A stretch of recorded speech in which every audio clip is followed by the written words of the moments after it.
Bonjour et bienvenue sur la chaîne de MyIntelliPod. Dans cette vidéo, je vais vous présenter la Microsoft Power Platform. Vous avez certainement déjà l'habitude de travailler avec des solutions Microsoft, que ce soit Excel, Outlook, PowerPoint ou Word. La Power Platform, en fait, comporte des outils qui vont vous permettre d'aller un peu plus loin, de créer des solutions pour votre usage personnel ou pour celui de votre équipe. Vous allez pouvoir créer des automatisations, des applications et également des tableaux de bord. Donc je vais vous présenter ces différents composants de la Power Platform dans cette vidéo et par la suite, dans d'autres vidéos, je vous montrerai des exemples concrets d'applications que vous allez pouvoir créer avec la Power Platform. Vous êtes prêts? C'est parti. Alors je vais me baser sur des slides qui sont créés par Microsoft. Donc toutes les slides que vous allez voir sont la propriété exclusive de Microsoft. Et du coup, elles vont vous présenter les différents composants de la Power Platform. Dans cette vidéo, l'objectif, ça va être de vous expliquer quelle est la valeur ajoutée que va apporter la Power Platform, que ce soit que vous travaillez côté informatique, mais pas que vous travaillez côté métier, dans la finance, dans les RH, dans le marketing, donc dans n'importe quel type de département, vous allez pouvoir bénéficier et gagner en valeur ajoutée avec la Power Platform. Et je vais vous présenter les composants cœur de la Power Platform, que sont donc les différents outils, les différentes solutions de la Power Platform, mais également le Dataverse et les connecteurs qui vont vous permettre de vous connecter aux différentes solutions Microsoft, mais pas que. Alors je vais commencer par vous donner une sorte de vue d'ensemble de la Power Platform grâce à ce schéma-là. Ce que vous voyez sur ce schéma, c'est que déjà vous avez dans chaque outil de la Power Platform, vous allez retrouver Copilot intégré. Donc Copilot, vous savez, c'est le ChatGPT interne de Microsoft, c'est la solution d'IA générative de Microsoft que vous allez pouvoir utiliser dans les différentes solutions de Microsoft, que ce soit Power Automate, Power Apps, même aussi maintenant Excel, Outlook, vous allez pouvoir utiliser Copilot pour vous aider à créer une solution ou même pour poser des questions et du coup simplifier la création de votre solution. Donc Copilot, vous allez le retrouver intégré dans toutes les solutions. En dessous de Copilot, vous voyez, on a Power BI, Apps et Automate. Donc ça, ce sont les trois solutions qui sont généralement les plus utilisées au sein de la Power Platform. Power BI, BI pour Business Intelligence, c'est l'outil qui va vous permettre de créer des dashboards, de visualiser des données.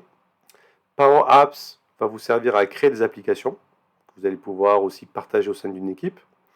Et Power Automate va vous permettre de créer tout simplement des automatisations. Si vous avez des tâches répétitives que vous effectuez tous les jours ou toutes les semaines, vous allez pouvoir potentiellement automatiser cette tâche pour ne plus avoir à la faire manuellement. À côté de ça, vous allez retrouver d'autres solutions qui sont un peu moins connues. Power Pages permet de créer des pages web, tout simplement. Copilot Studio, c'est pour créer tout ce qui va être chatbot au sein de la Power Platform. Et en dessous de tout ça, vous voyez, vous avez toute une série d'outils qui permettent à l'ensemble de fonctionner. PowerFX, c'est le langage, le code de programmation en fait de la Power Platform. C'est ce qui permet à tous ces outils de communiquer entre eux. Le Dataverse, c'est une sorte de base de données qui est basée sur le cloud, qui va vous permettre de stocker les différentes données que vous allez ensuite utiliser dans Power BI, Power Apps ou Power Automate. Et donc tout ceci est connecté. Tout ceci est connecté, donc vous allez pouvoir directement, par exemple, avec un tableau de bord sur Power BI, aller rechercher vos données sur le Dataverse. Vous avez les connecteurs qui permettent de faire la connexion entre les différents outils de la Power Platform, mais également au-delà de la Power Platform. Vous avez l'AI Builder qui vous permet, surtout plutôt pour des développeurs professionnels, de créer des solutions d'intelligence artificielle et aussi d'utiliser, pourquoi pas, des solutions qui sont déjà disponibles et qui sont sur étagère. Tout cela est basé sur ce qu'on appelle les environnements managés qui permettent en fait de mettre toutes les règles, les politiques sur l'utilisation des composants de la Power Platform. Voilà. Donc cette slide-là vous donne une vue d'ensemble de la Power Platform et des différents composants qui permettent à l'ensemble de bien fonctionner. Alors la Power Platform, ce qu'elle a d'intéressant, c'est qu'elle s'adresse en fait à toute personne, tout employé d'une entreprise. Les développeurs professionnels, ils vont pouvoir l'utiliser pour créer des solutions relativement avancées. et avec Power Apps, Power BI, Power Automate, qui sont des solutions low-code, voire même no-code, c'est-à-dire que vous n'avez pas besoin de créer du code ou d'utiliser du code pour faire fonctionner les solutions. En tant que développeur expérimenté, vous allez gagner un temps fou en fait en créer votre solution et vous serez en capacité forcément de créer des solutions très, très poussées grâce à ces applications-là. Et à côté de ça, en fait, vous allez avoir aussi d'autres profils qui vont pouvoir utiliser la Power Platform, que sont les citizen développeurs. Les citizen développeurs, en fait, ce sont des développeurs qui sont non professionnels, qui proviennent des métiers, donc des personnes en finance, en RH, en marketing, qui vont pouvoir utiliser ces outils-là, donc par exemple Power Automate. Ils vont pouvoir l'utiliser parce que l'outil, en fait, c'est un outil low-code, no-code. Donc il n'y a pas besoin d'écrire des lignes de code pour créer une solution. Il y a juste besoin, en fait, de glisser et déposer des blocs qui sont préconfigurés. Donc un citizen développeur va pouvoir facilement créer des solutions pour son usage personnel ou pour l'usage de son équipe. Et du coup, s'il partage sa solution va être utilisée par ce qu'on appelle des end-users. Donc les end-users, en fait, sont des personnes qui ne vont pas créer de solution sur la Power Platform, mais qui vont pouvoir utiliser, bénéficier de solutions créées par des citizen développeurs ou des développeurs professionnels. Alors ça, c'est intéressant comme approche, notamment l'approche citizen développeur, puisque c'est quelque chose qui est assez nouveau au sein des entreprises. Il y a 5 ans, 10 ans, c'était presque impossible pour une personne qui n'était pas technique de créer une application. Et tout ceci est rendu possible grâce au low-code, no-code, donc au fait d'avoir des interfaces de développement simplifiées, avec des blocs, des sortes de briques qu'on met ensemble, et aussi grâce à l'IA générative qui permet de demander en langage naturel ce que l'on souhaite avoir, et du coup d'avoir la solution créée pratiquement automatiquement. Ça permet aux entreprises de gagner en agilité, voilà, pas besoin d'avoir une équipe avec un développeur expérimenté pour créer une solution, ça peut être fait au sein du métier. On gagne du temps parce que le métier connaît exactement son besoin, il n'a pas besoin de l'expliquer à quelqu'un qui serait externe au métier et du coup qui aurait besoin de comprendre et s'immerger en fait dans l'activité côté métier. Et ça a permis aussi de réduire des coûts parce qu'on a des solutions qui sont créées beaucoup plus rapidement avec des outils aussi qui sont peu coûteux, low-code, no-code, en comparaison d'un développement dans le cœur du SI. Donc ça adresse vraiment ces petits besoins qu'on va avoir côté métier où il n'y aurait pas d'intérêt pour un département informatique de créer une solution parce que ce sont presque des besoins qui sont propres à telle ou telle personne dans un département métier. Alors, je vais passer en revue les différents outils de la Power Platform, donc que vous allez pouvoir utiliser. Le premier qui est assez connu, c'est Power Apps. Donc, ça permet de créer une application. Vous voyez ici un des avantages de passer par Power Apps, c'est que l'outil peut être utilisé sur n'importe quel support. Vous allez pouvoir créer une application qui sera directement disponible sur votre téléphone, avec le bon format qui sera bien responsive, comme on dit, mais également sur votre ordinateur, etc. Donc pour vous donner un exemple de ce qu'on peut faire avec une Power Apps, moi j'avais vu ça dans une boîte de pharma. Vous aviez des personnes qui devaient mettre à jour dans un énorme fichier Excel le statut de différents essais cliniques dans des différents hôpitaux en France. Et du coup, la personne, elle allait sur le fichier Excel, elle faisait un CTRL F pour aller chercher l'hôpital en question. Elle tombait sur la ligne 1350 et ensuite elle allait sur la colonne qui allait bien modifier le statut d'un essai clinique. Ce qu'ils ont fait, c'est qu'ils ont créé une application sur la base de ce fichier Excel. Et en fait, l'application, elle vous permet, au lieu d'arriver directement sur ce gros tableau, d'arriver sur la carte de la France. Et il se trouve que les personnes qui travaillent dans ce département-là connaissent exactement les hôpitaux où ont lieu certains essais cliniques. Donc au lieu d'aller chercher la ligne, elles naviguent sur une carte de la France, un peu comme celle qu'on voit à l'écran. Elles vont chercher l'hôpital qu'elles connaissent bien, où il y a un essai clinique en cours. Et en cliquant sur l'hôpital en question, elles peuvent accéder à un formulaire qui reprend en fait le contenu des différentes colonnes et modifier directement dans une sorte de formulaire les données qu'elles souhaitent modifier. Donc on a une interface qui est beaucoup plus sympathique à utiliser, donc c'est une meilleure expérience utilisateur pour mettre à jour ces données-là. Et également, ce qu'on a pu faire sur l'application, c'est de donner des accès différenciés. Hein, si vous êtes une personne qui a le droit, par exemple, de mettre à jour des essais cliniques, vous allez pouvoir avoir accès au rôle et aux permissions qui vous permettent de modifier des choses. sur l'application. Alors que d'autres personnes n'auront par exemple qu'un rôle qui permet de consulter ce qui a été déjà saisi sur l'application. Et ça, c'est des choses qu'on peut faire sur une application qui sont beaucoup plus compliquées à mettre en œuvre sur un fichier Excel directement. Un autre outil donc de la Power Platform, c'est généralement un triptyque, Power Apps, Power Automate et Power BI. Ici, vous avez un exemple de Power Automate. Donc Power Automate, c'est de la création d'automatisation. C'est ce qui va vous aider, par exemple, si tous les matins, vous allez sur SAP, vous connecter pour exporter des données que vous allez ensuite télécharger et mettre en forme dans un fichier Excel. Vous avez là une tâche répétitive, sans valeur ajoutée, qui va pouvoir être automatisée grâce à Power Automate. Donc là, comme vous voyez sur l'écran, on ne voit pas de code en fait, on voit des blocs qui représentent une action qui va être effectuée par le robot qui va faire ça. Donc Power Automate, c'est vraiment l'outil d'automatisation où vous allez pouvoir ajouter par exemple des conditions. On le voit ici sur l'exemple, il y a une condition. Donc on va pouvoir dire par exemple, si tu traites automatiquement des factures, tu vas pouvoir faire un traitement automatisé si les factures sont d'un montant inférieur à 10 000 euros. Ou alors, si c'est un montant supérieur à 10 000 euros, vous allez pouvoir dire à votre robot de ne pas la traiter et de l'envoyer à une personne pour vérification, par exemple. Donc on peut faire ce genre de choses, on peut intégrer en fait de la logique élémentaire dans un workflow d'automatisation, que ce soit des conditions, des boucles, des variables, etc. Tout ce que vous avez peut-être pu voir si vous avez fait des cours d'informatique au lycée. Et le dernier, c'est Power BI, donc il permet de créer des tableaux de bord assez poussés. Vous voyez, on peut faire des choses relativement sympas avec Power BI. On peut faire des choses beaucoup plus poussées en fait que ce qu'on peut faire et ce que vous avez peut-être l'habitude de faire sur Excel. Sur Excel, vous allez pouvoir créer tout un tas de graphes avec les données, mais c'est pas forcément toujours simple de trouver le bon type de graphe. Ici, Power BI va souvent vous suggérer en fait par rapport à vos données la visualisation qui est la plus adaptée et vous allez pouvoir faire des tableaux de bord relativement poussés comme ce qu'on voit à l'écran. Donc ça peut être très intéressant si vous êtes dans un département de finance, dans un département commercial, où vous avez besoin de présenter des données de vente ou financières régulièrement. Ça vous permettra de gagner du temps et d'avoir des tableaux de bord relativement sympathiques à présenter. Alors ensuite on a Power Pages, ce que je disais à l'introduction, ça permet de créer des pages web.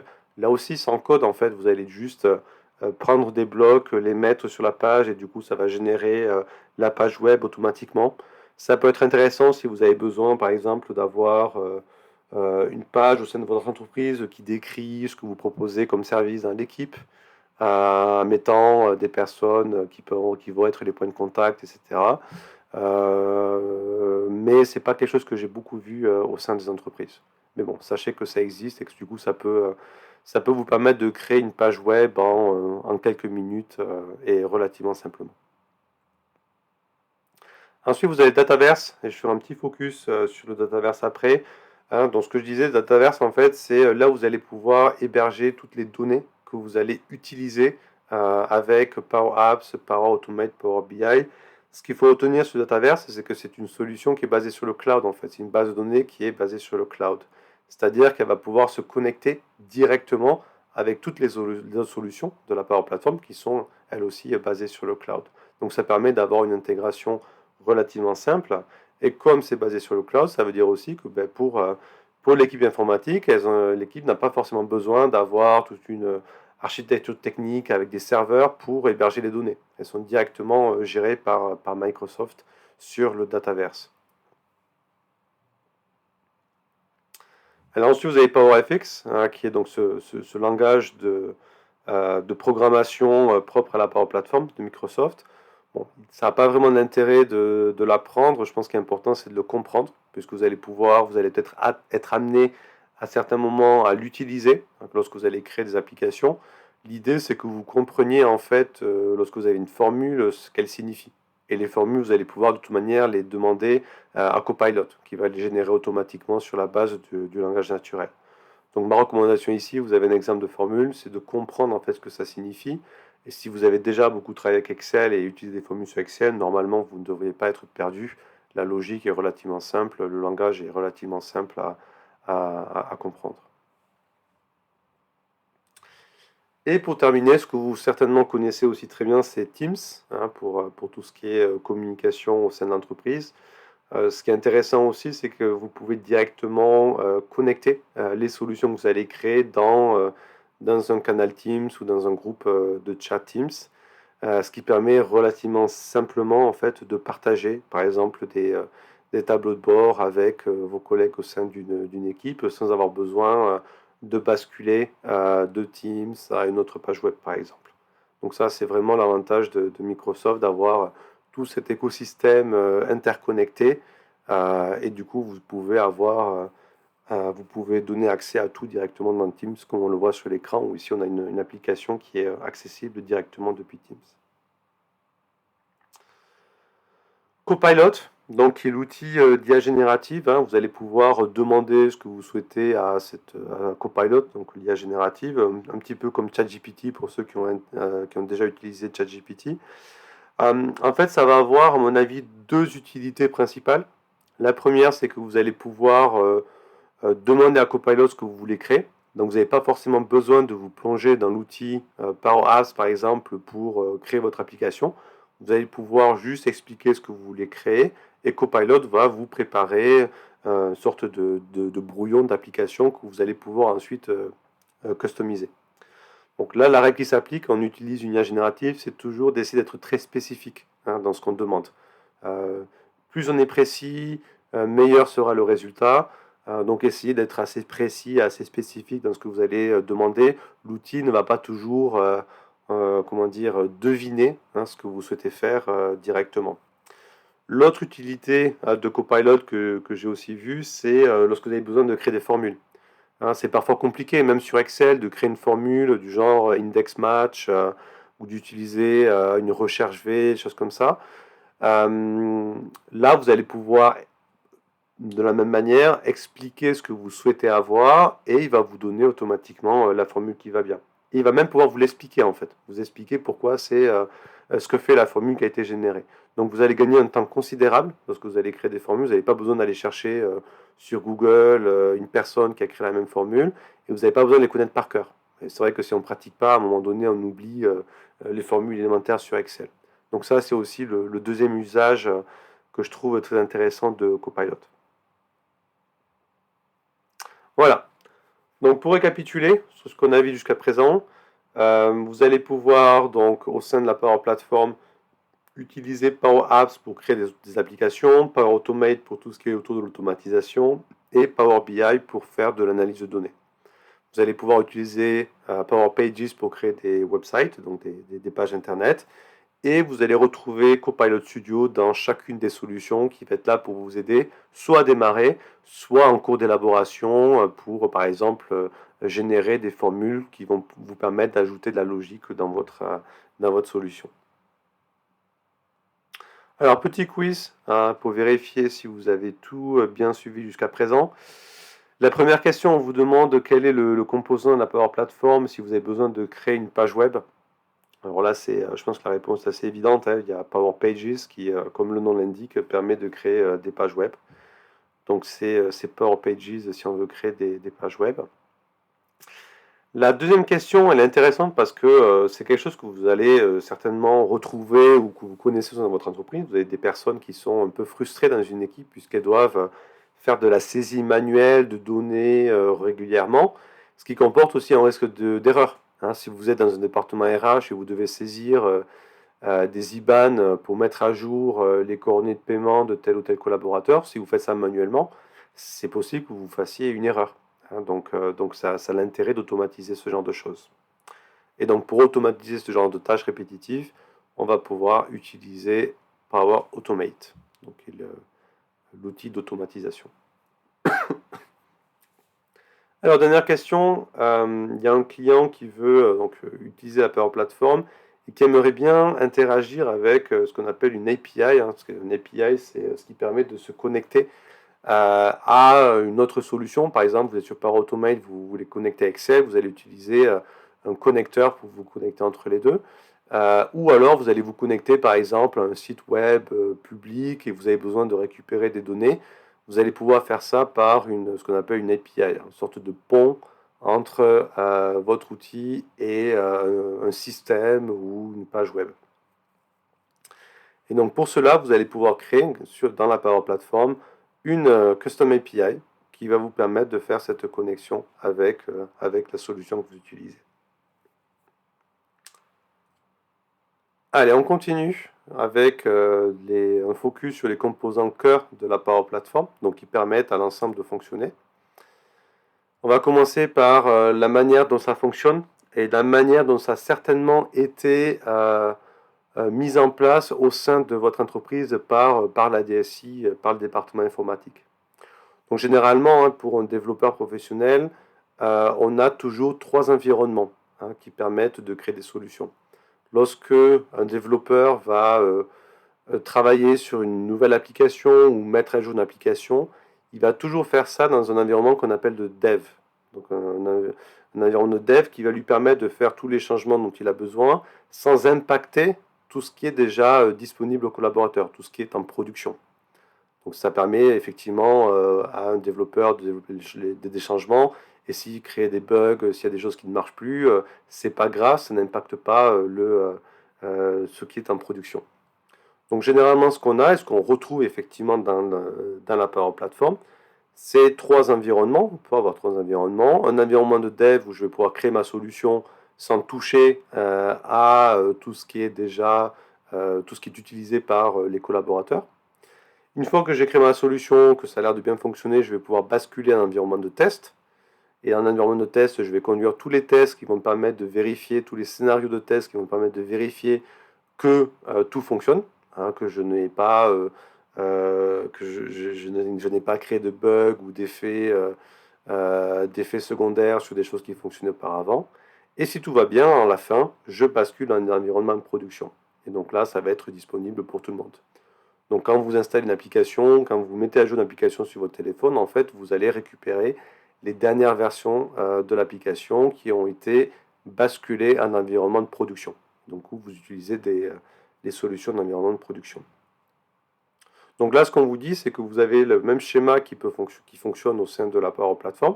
Vous allez pouvoir différents environnements, vous allez pouvoir construire vos solutions d'environnement de développement.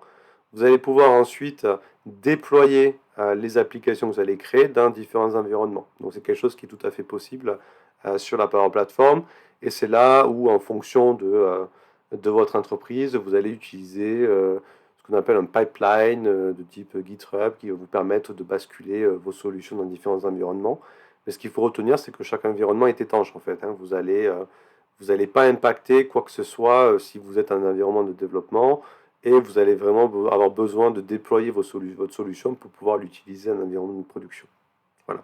Donc ça, c'est ce que généralement a été mis en place par l'équipe informatique, votre DSI. Vous n'avez pas forcément besoin, si vous êtes utilisateur côté métier, de rentrer dans ces détails-là. Ce que vous verrez, on le verra dans une prochaine vidéo, vous aurez accès à un type d'environnement en fait, hein, qui aura été certainement créé pour vous et dans lequel vous allez pouvoir créer votre solution.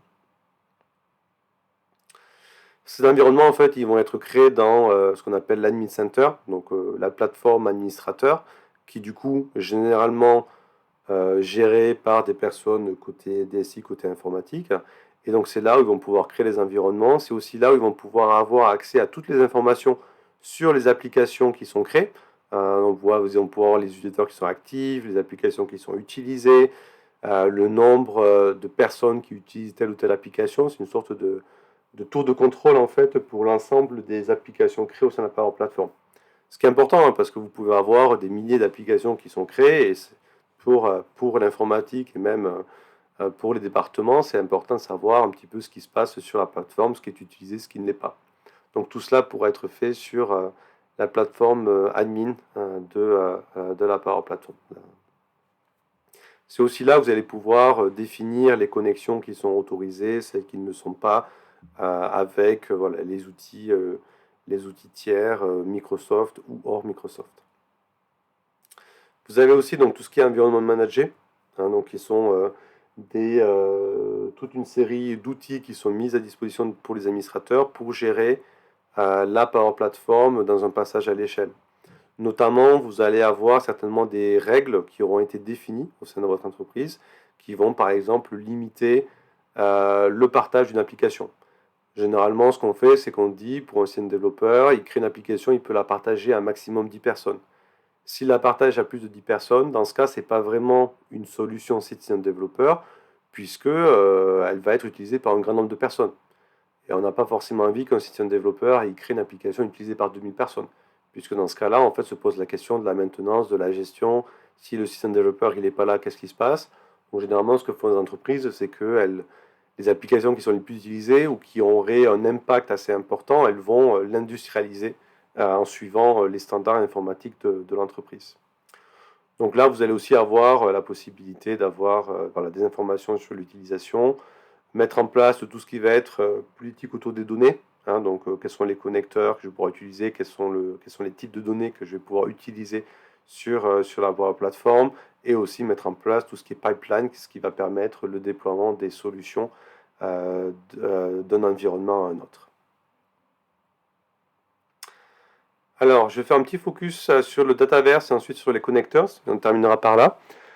Qu'est-ce que c'est? Donc, qu'est-ce qu'on retrouve dans le Dataverse? En fait, on retrouve beaucoup de choses. Hein. C'est vraiment un outil cœur l'outil cœur de la Power Platform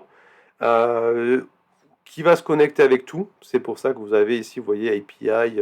Ce qu'on vous explique, c'est que le Dataverse, il va se connecter avec tous les outils de la Power Platform.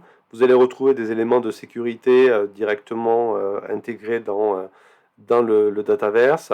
Vous allez pouvoir aussi créer directement, donc dans les données que vous allez importer, des éléments de logique. Vous allez pouvoir définir des règles. Vous allez pouvoir dire, par exemple, si j'ai une colonne avec HF, c'est homme ou femme. Si j'ai des données en anglais, ça va être MF. Du coup, je vais pouvoir le retranscrire pour avoir une cohérence sur l'ensemble des données que j'ai importées. Je vais pouvoir, si je suis un data scientist, un data engineer, pouvoir travailler directement sur les données, faire de la modélisation, faire de la validation des données directement sur le Dataverse. Je vais pouvoir donc stocker tout type de données, hein, de la donnée structurée, semi-structurée, non structurée, des logs, importer des données de bases de données. Donc ça permet vraiment voilà, d'avoir toutes les données dans un seul endroit et du coup de pouvoir aussi connecter différentes données entre elles. Et tout cela pourra être intégré, vous voyez, avec pratiquement tout ce qu'on peut utiliser lorsqu'on fait du traitement de données. On peut même se connecter à GitHub et on peut même exporter certaines données de Dataverse. Donc c'est relativement complet en fait. Et c'est un vrai avantage. Encore une fois, c'est basé sur le cloud, donc c'est disponible. Vous pouvez vous y connecter directement via votre navigateur préféré. Et ça a l'avantage effectivement pour un département informatique de ne pas avoir besoin d'héberger ces données en local sur des serveurs. Ça peut être assez intéressant. Voilà, ça récapitule un petit peu les avantages du Dataverse. Encore une fois, le fait que ce soit cloud-based, donc hébergé sur le cloud, c'est un vrai élément différenciant du Dataverse. Et on va terminer par les connecteurs. Donc ça, on distingue généralement deux types de connecteurs. Vous allez retrouver les connecteurs qu'on appelle standards, qui sont déjà inclus en fait dans le package de la Power Platform. Ce sont généralement les connecteurs qui vont vous permettre d'utiliser la suite Office, donc Microsoft 365. Vous allez pouvoir vous connecter à Excel, Outlook, Teams directement, et donc du coup continuer de travailler, vous connecter avec les outils que vous utilisez au quotidien. Et à côté de ça, vous allez retrouver des connecteurs premium. Donc là, c'est des connecteurs un peu plus avancés qui vont vous permettre de vous connecter, par exemple, à d'autres systèmes hors Microsoft qui sont relativement présents au sein d'entreprises, par exemple Salesforce, DocuSign, SAP, Workday, etc., etc. Donc généralement, ces connecteurs-là, ils sont bloqués par l'informatique et en fonction des besoins, ils peuvent être ouverts en fonction des attentes des utilisateurs finaux, sachant qu'ils sont payants généralement. Il y a un coût qui est associé au connecteur premium. Et on termine par un dernier quiz pour voir si vous avez tout bien suivi. Question 1, vous avez une personne qui ajoute un document sur SharePoint et qui va lancer, et du coup ça va lancer directement une automatisation. Ce qui est relativement intéressant, c'est quelque chose qu'on peut faire. On peut ajouter un document sur un SharePoint, ça va et on peut brancher une automatisation qui va se déclencher automatiquement lorsqu'un nouveau document est ajouté. On peut faire la même chose sur Excel. Vous ajoutez une nouvelle ligne à un fichier Excel, automatiquement une automatisation va se déclencher et réaliser certaines tâches, certaines actions sur la base des informations qui ont été ajoutées sur le fichier Excel. Donc ça, c'est ce qu'on appelle un trigger. Hein. C'est ce qui va déclencher un flow d'automatisation. Ensuite, si vous avez besoin de créer un nouvel environnement avec une instance du Dataverse, où est-ce que vous allez faire ça? C'est assez évident, vous allez faire ça sur le portail admin. Uniquement les admins de la plateforme peuvent réaliser ce genre de choses. Dernière question, vous avez besoin d'expliquer ce que c'est un connecteur. Comment est-ce que vous allez pouvoir expliquer ça? Qu'est-ce que c'est qu'un connecteur? Ici, la meilleure réponse, c'est la première. En fait, c'est ce que je disais, c'est une sorte de pont, de passerelle qui va vous permettre de vous connecter, de connecter une source de données à une application, à un Power BI, à un dashboard ou à un flow d'automatisation. Donc, vous créez un pont entre votre outil de la Power Platform et une source de données. Vous allez avoir sur un système différent ou sur un fichier Excel, par exemple. Donc, pour ça, on utilise un connecteur. Donc, voilà pour cette présentation